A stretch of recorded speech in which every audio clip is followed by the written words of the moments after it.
Mayim said I was going to mention that. Ema, yes. And also it tells us to study to show ourselves approved. And I'm asking this because what I want us to really look at is the priority. Because there is an order to this in that it will allow us to function properly.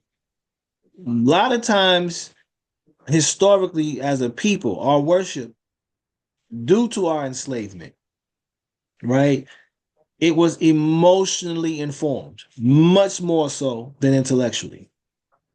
We didn't have understanding. We didn't have wisdom. We didn't have the proper knowledge.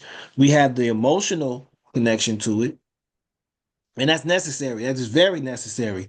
But it is like this. I'm gonna look at it like minerals. I'm gonna look at it like vitamins. I'm gonna look at it like um true dietary purposes, like the diet, the foods we eat, they have specific nutrients and minerals and vitamins that are the knowledge, that are the information that goes into our cells. We need that first.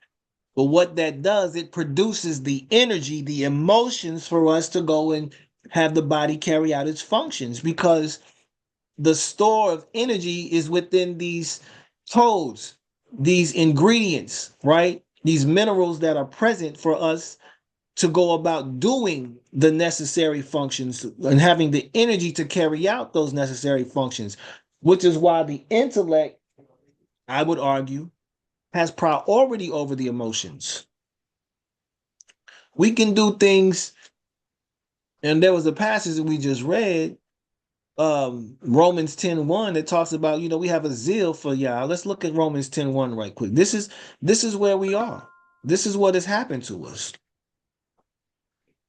And this is why the offerings are so important because there's specifications that the offerings require of us to carry out according to the will of Yah that will put us in alignment with Yah. And we read this today. I think Eastaf is back in here. Eastaf, we read this passage today. One of the brothers read this today. It says, truly, brothers, this is Shaul speaking, of course, my heart's desire in prayer to Elohim for Israel is for deliverance. For I bear them witness that they have an ardor, their emotions for Elohim. They are very ardent and emotionally sold out for the Elohim, but not according to knowledge. They don't have the knowledge of Elohim, which is found in the Torah. For not knowing the righteousness of Elohim, not knowing about the keeping of the commandments of Elohim, and seeking to establish their own righteousness